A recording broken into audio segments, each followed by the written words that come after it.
अस्सलाम वालेकुम, मेरा नाम अली है। क्या हाल चाल दोस्तों, welcome to fresh episode of tech बोल चाल। भाई पाकिस्तानी गवर्नमेंट ने 5% वो जो टैक्स लगाया था ना ई कॉमर्स प्लेटफॉर्म पर, वो कम कर दिया। लेकिन किनको कम किया इसके बारे में बात करने वाले हैं। लेकिन वहीं पर शाओमी को लेके काफ़ी ज़्यादा न्यूज़ खबर जो है सामने आ रही है, जैसा कि 16 प्रो मैक्स है। इसी तरीके से शाओमी की एक नई चिपसेट भी आने वाली, मतलब शाओमी का फ़ोन आने वाला है नई चिपसेट के साथ, तो स्नैपड्रैगन भी शाओमी के साथ कोलैबोरेट कर रहा है। लेकिन इतना नहीं, इस दफ़ा आपको सैमसंग की जो एस सीरीज़ होगी उसमें एक बहुत बड़ा मॉडल नंबर्स के अंदर चेंज देखने को मिल सकता है। और लोकल पाकिस्तान को लेके कुछ फ़ोन्स आ रहे हैं जो कि बियॉन्ड एक्सपेक्टेशन होने वाले हैं। कौन से होने वाले हैं, सभी कुछ आज की इस वीडियो में कवर करते हैं। वीडियो अगर अच्छी लगती है तो लाइक, शेयर एंड सब्सक्राइब के साथ नोटिफिकेशन बेल आइकन को प्रेस कर लीजिएगा। अब मैं आपको ज़्यादा बोर नहीं करता, वीडियो शुरू करते हैं।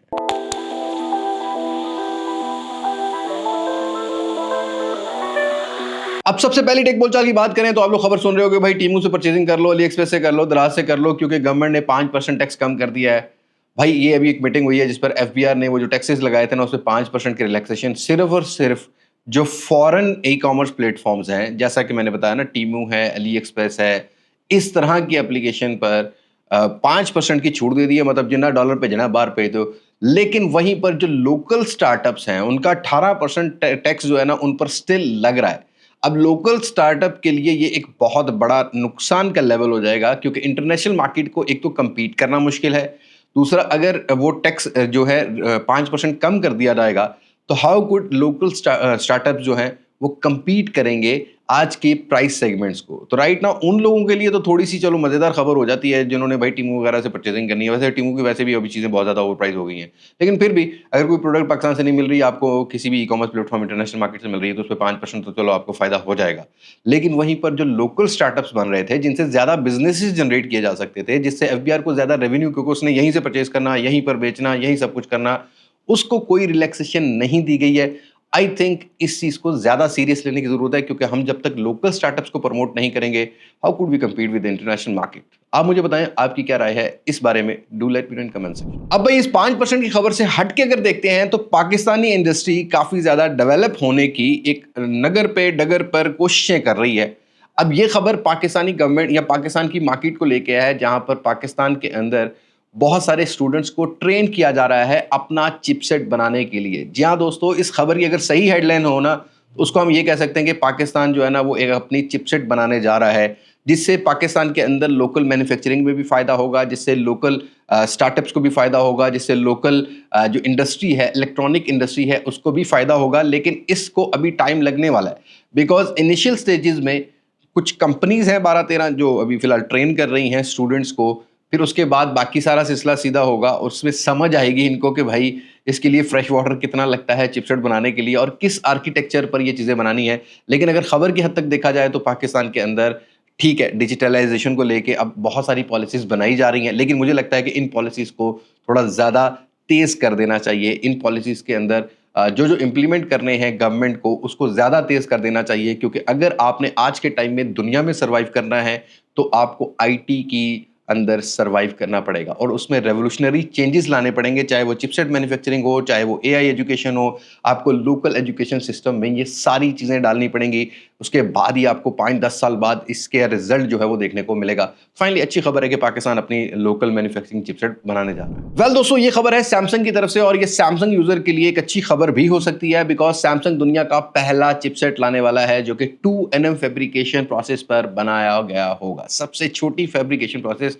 अभी तक एप्पल या हम स्नैपड्रैगन की बात करते हैं तो 3nm पे काम कर रहे थे, और ये डेब्यू प्रोबेबली करे S26 सीरीज पर। एक्जीनोस का हार्डवेयर होने वाला है और डेकाको टेक्नोलॉजी के साथ आएगा, जहां पर एक कोर 3.55 गीगाहर्ट्ज पर काम करेगी, जिसपे 3 कोर्स काम करने वाली हैं अराउंड 2.96 गीगाहर्ट्ज, और 6 एफिशिएंसी कोर्स जो होंगी वो 2.4 गीगाहर्ट्ज पर काम करती हुई मिलेंगी। एक्सक्लिप का आपको जीपीयू देखने को मिल जाएगा, जो कि हम आज से 2 साल पहले बात कर रहे थे ना कि वो भाई इंटीग्रेशन होगी एक्सक्लिप की, और साथ के साथ गेमिंग को जरा नेक्स्ट लेवल पे लेके जाया जाएगा। जीपीयू का जो परफॉर्मेंस है उसको बेटर किया जाएगा। तो right now Samsung next month कुछ करने वाला है, क्योंकि सैमसंग का वो जो ईयर, मतलब मिड ऑफ ईयर जो क्लोज होता है ना, जिसमें सैमसंग अपनी रेवेन्यू या अपना बिजनेस मॉडल का बताता है कि हमने क्या पैसे कमाए क्या नहीं, उसके अंदर ये चीज़ अनाउंस की गई है। तो देखते हैं सैमसंग क्या करता है क्या नहीं। लेकिन वहीं पर अगली खबर भी सैमसंग की तरफ से है। इस दफ़ा बड़ा चेंज सैमसंग S26 सीरीज़ में होने वाला है, क्योंकि सैमसंग S26 सीरीज़ के लिए ही ये चिपसेट बनाया जा रहा है, जिसको एक्जीनोस 2600 बोला जा रहा है। अभी तक तो यही खबर है, और इस दफ़ा सैमसंग गैलेक्सी S26 सीरीज़ में चेंज क्या आने वाला है कि जो प्लस और सिंपल वेरिएंट है उनको रिप्लेस किया जाएगा। एक होगा गैलेक्सी S26 प्रो और एक होने वाला है एज S26 एज और एक होगा वही अल्ट्रा वाला फ़ोन, ठीक है। S26 अल्ट्रा हो सकता है या प्रो अल्ट्रा भी डाल सकते हैं या प्रो मैक्स भी डाल सकते हैं। बहरहाल 3 फ़ोन्स लॉन्च किए जाएंगे। अभी तक तो रूमर्स यही है कि इनके अंदर आपको जो है ना एक्जीनोस का चिपसेट यही वाला जो है वो देखने को मिल जाएगा। बट एक इनमें से ऐसा फ़ोन होगा जो कि अल्ट्रा होने वाला है, जो कि स्नैपड्रैगन के 8 एलीट 2 के साथ भी आ सकता है। और ये खबर भी सैमसंग की तरफ से है, जहां पर ये जो मैंने बताया ना कि आपको इन्होंने अपने साल का या मिड ऑफ दिस ईयर जो बिजनेस मॉडल शो किया कि हमने कितना रेवेन्यू कमाया कितना नहीं। इसके अंदर कुछ अनाउंसमेंट सामने आई हैं कि बिल्कुल लेट अगस्त या सितंबर के फर्स्ट वीक में सैमसंग गैलेक्सी S25 FE को लॉन्च किया जा सकता है। जी हाँ दोस्तों, एक्जीनोस वाला ही हार्डवेयर इसमें देखने को मिलेगा। LTPO पैनल, ओलेड पैनल जो है वो आपको देखने को मिल जाएगा। लेट्स सी क्या करता है सैमसंग क्या नहीं। अगर आप सैमसंग की FE वेरिएंट का फैन एडिशन का वेट कर रहे हैं तो आई थिंक आपको बिल्कुल अगस्त के लास्ट और सितंबर के फर्स्ट वीक में लॉन्च होता हुआ मिलेगा। लेकिन लोकल पाकिस्तान को लेके थोड़ा से कॉन्शियस है सैमसंग। जैसा कि फोल्ड सीरीज अभी तक कोई अनाउंसमेंट नहीं है लोकल पाकिस्तान सैमसंग की पाकिस्तान की तरफ से ऑफिशियली। लेकिन एक चीज़ मुझे अभी कंफर्म हुई है कि फोल्ड 7 तो लॉन्च हो रहा है, बट इस दफ़ा फ्लिप 7 को नहीं लॉन्च किया जाएगा बिकॉज ऑफ बाइंग पावर, क्योंकि अभी फिलहाल जो टारगेट्स होते हैं वो इन्होंने मीट ही नहीं किए। कंपनीज प्रिंसिपल जो खुद काम करते हैं, जो कंपनीज खुद ऑपरेट करती हैं किसी भी मुल्क के अंदर, वो एक टारगेट सेट करती है कि नंबर ऑफ सेल्स इतने मिनिमम होंगे तो अगले साल आपको इतनी अलॉटमेंट होगी। लास्ट ईयर फोल्ड 6 की वो नंबर ऑफ सेल्स नहीं अचीव हुए हैं और इस दफ़ा भी उन्होंने टारगेट दिया है फोल्ड 7 सीरीज का कि भाई इतने ऑर्डर होंगे तो हम आपको शिप कर सकेंगे, अदरवाइज नहीं कर सकेंगे। तो फिलहाल फोल्ड 7 50% है, बट फ्लिप 7 लॉन्च नहीं हो रहा। लेकिन S25 FE के बारे में भी खबर नहीं है कि ग्लोबल लॉन्च के साथ ही पाकिस्तान की मार्केट में लॉन्च होता है या जो है वो थोड़ा सा डिले किया जाएगा। ये अभी हमें लेट अगस्त या सितंबर के स्टार्ट में ही पता लग जाएगा। अब ये खबर है स्नैपड्रैगन की तरफ से और इसी खबर में भी बहुत सारी खबरें हैं, लेकिन पहले इस खबर को पढ़ लेते हैं। क्वालकॉम जो है अपना नेक्स्ट स्नैपड्रैगन चिपसेट जो है वो लॉन्च करने जा रहा है सितंबर में Xiaomi के कोलैबोरेशन के साथ। ये एक्सक्लूसिवली Xiaomi के फ़ोन में लॉन्च किया जा सकता है। अब इस खबर में ही मैं खबर क्यों बोल रहा हूँ, पहले स्नैपड्रैगन के हार्डवेयर के नाम की बात कर लेते हैं। ये स्नैपड्रैगन 8 एलीट का नेक्स्ट वर्जन होने वाला है। अब इसको 8 एलीट 2 भी बोला जा सकता है या 8 जेन एलीट भी बोला जेन 2 भी बोला जा सकता है, पर अभी नाम सामने नहीं आया, रूमर्स ही हैं सारे। लेकिन भाई Xiaomi प्रोबेबली चाइना की मार्केट में लॉन्च करने जाए Xiaomi 16 सीरीज को, और बताया जा रहा है कि जो इस दफ़ा 16 भी होगा उसके अंदर भी एक पेरिस्कोपिक लेंस डाला जा सकता है सैमसंग का। उसके साथ साथ जो प्रो मैक्स या प्रो जो आ रहा है उसके अंदर 7500 mAh बैटरी, 100 वॉट की fast charging and definitely Snapdragon 8 elite 2 आता है या 8 जेन एलीट 2 आता है, ये कंफर्म नहीं है। बहरहाल इस हार्डवेयर के साथ आपको देखने को मिलेगा। और कैमरा सेंसर्स को लेके इस दफ़ा थोड़ा सा चेंज किया गया है। जो 16 प्रो मैक्स होने वाला है या 16 50 megapixel smart sense camera sensors की टेक्नोलॉजी जो कि थोड़ी सी इम्प्रूव्ड होगी पहले से, बाकायदा डेडिकेटेड कैमरा की ISPs के लिए चिपसेट लगाई जाएगी। तो ये वाली चीज़ जो होगी ये आपको 16 प्रो मैक्स में मिलेगी। और अगेन मैं थोड़ा सा स्नैपड्रैगन की तरफ आता हूँ। स्नैपड्रैगन का जो 8 एलीट 2 है ना, उसके अंदर ये बताया जा रहा है कि परफॉर्मेंस को थोड़ा सा नेक्स्ट लेवल लेके जाया जाएगा। जैसे कि लाइव कॉल ट्रांसक्रिप्शन है, ट्रांसलेट है, ये सभी चीज़ें उसी हार्डवेयर के अंदर इंटीग्रेट, पहले हमें क्लाउड बेस्ड मिलती हैं लेकिन अब जो स्नैपड्रैगन का नया हार्डवेयर आएगा उसी के अंदर ये चीज़ें आपको देखने को मिलेंगी। बट 16 प्रो मैक्स, इस दफ़ा प्रो मैक्स ही नाम रख दिया भाई। और 16 प्रो जो होगा ये आपको सितंबर मिड के कहीं लॉन्च चाइनीज़ मार्केट में हो रहा है। ग्लोबल मार्केट में इनका एक और नया मेहमान आने वाला है। या दोस्तों, लास्ट ईयर भी हमने एक्सपीरियंस किया था, सितंबर के मंथ पे last year 14T series launch हुई थी। इस दफ़ा लॉन्च होने वाली है 15T सीरीज, जिसमें 15T और T प्रो की कुछ सर्टिफिकेशन सामने आई हैं। FCC सर्टिफिकेशन भी हैं, थाईलैंड की भी हैं, सिंगापुर की भी सर्टिफिकेशन हैं, जिसको लेके कुछ स्पेसिफिकेशन तो सामने आ गई। जो प्रो वेरिएंट है उसका हार्डवेयर तो सामने आ गया है, जहाँ पर डायमेंसिटी 9400 प्लस के बारे में बताया जा रहा है। बाकी इसके अंदर भी आपको फास्ट चार्जिंग मिलेगी, वायरलेस चार्जिंग मिलेगी, और जो सिंपल वेरिएंट है उसके अंदर 67 वॉट फास्ट चार्जिंग और 5500 mAh की बैटरी बताई जा रही है। कैमरा सेंसर्स के अंदर थोड़ा सा चेंज ये है कि इस दफ़ा सैमसंग के सेंसर सोनी की जगह पर जो है वो यूज़ किए जाएंगे। JN8 टाइप के सेंसर जो है वो आपको देखने को मिलेंगे। Right now these are the rumours, but 15T series जो होगी ये सितंबर के लास्ट वीक या आफ्टर 20 सितंबर ग्लोबल मार्केट में 15T और T प्रो Xiaomi का लॉन्च होने जा रहा है। तो ये चीज़ आपको सितंबर के एंड में मिलेगी। और एक और अपडेट आ रही है जहां पर Xiaomi के हाइपर OS 3.0 को लेके खबर ये आ रही है कि जो 16 सीरीज लॉन्च हो रही है इसमें हाइपर OS 3.0 जो है वो लॉन्च किया जा रहा है।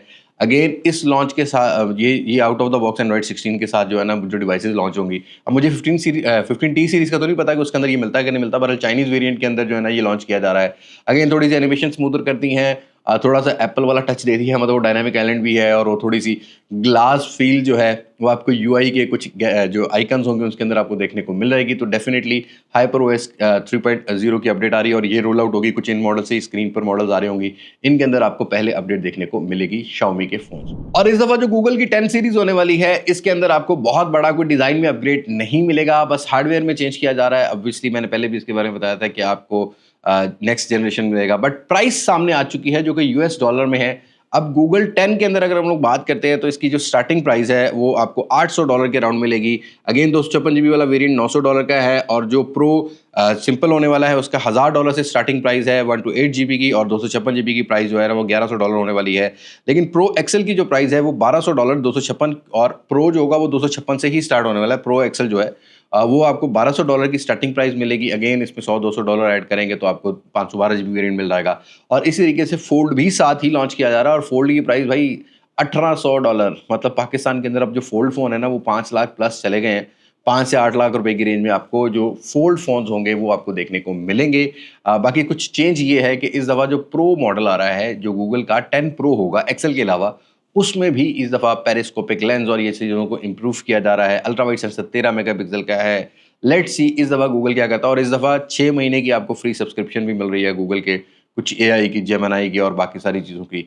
तो ये नेक्स्ट मंथ मतलब अगस्त के बिल्कुल लास्ट वीक में कहीं ना कहीं लॉन्च होता हुआ मिलेगा। इसकी एग्जैक्ट डेट अभी भी सामने नहीं आई, कॉन्फ्रेंस होनी है इनकी, उसके अंदर ये लॉन्च किए जाएंगे। तो लॉन्च होने के बाद एग्जैक्टली पता लगेगा, बट अभी शेप के बारे में तो बहुत सारे रूमर्स आ चुके हैं कि डिज़ाइन या शेप में कोई भी चेंज नहीं लाया है। अब आते हैं कुछ पाकिस्तानी खबरों की तरफ। भाई ये पाकिस्तानी खबरें जो है ना ये मुझे खुद ही रेत के निकालनी पड़ती हैं, कोई ऑनलाइन इतनी लिस्टेड नहीं होती हैं।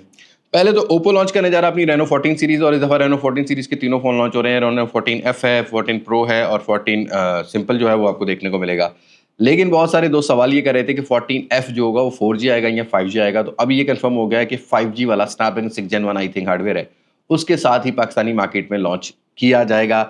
तो ये आपको विद इन अ वीक आपको अनबॉक्सिंग और रिव्यू वाली वीडियोस मिल रही होंगी, तो उसके अंदर आपको कंफर्म हो जाएगा। प्राइस क्या है राइट नाउ, प्राइस के बारे में मुझे कोई कंफर्म नहीं है, बट हाँ डेफिनेटली ओप्पो रेनो 14 सीरीज, क्योंकि हम लोग भी गए हुए थे इनकी एक मीडिया ब्रीफ में, तो वहाँ हमें पता लगा कि तीनों फोन जो है वो लॉन्च हो रहे हैं। और 14 के अंदर 2 वेरिएंट्स आने हैं, 512 GB वाला भी है और 256 GB वाला वेरिएंट भी है। अब ओप्पो की बात किया तो हम रियलमी को कैसे भूल सकते हैं। देखो भाई रियलमी के भी 2 फोन आ रहे हैं, GT7 होगा, GT7T होने वाला है। बट पाकिस्तान के अंदर एक चीज़ मैं आपको भी बता दूं कि फ़िलहाल प्राइस के ऊपर बहुत सारी लड़ाइयाँ चलने वाली हैं, क्योंकि जितने भी नए लॉन्च होने वाले फ़ोन होंगे वो मोस्टली जो लोग आज से 1.5-2 साल पहले फ़ोन बाय कर रहे थे उनको अब 10-20 हज़ार रुपया मज़ीद महंगे मिलेंगे। अब ब्रांड ये लेम एक्सक्यूज़ देता है कि टैक्सेशन के मामलात हैं, लेकिन ब्रांड को अंडरस्टैंड करने की ज़रूरत है। पाकिस्तानी मार्केट के अंदर जो बायर है उसकी पावर क्या है, डिसीजन कैसे लेता है और कौन सी चीज़ किस हिसाब से उतारनी है, अदरवाइज ब्रांड इमेज ज़्यादा ख़राब होता हुआ मिलेगा।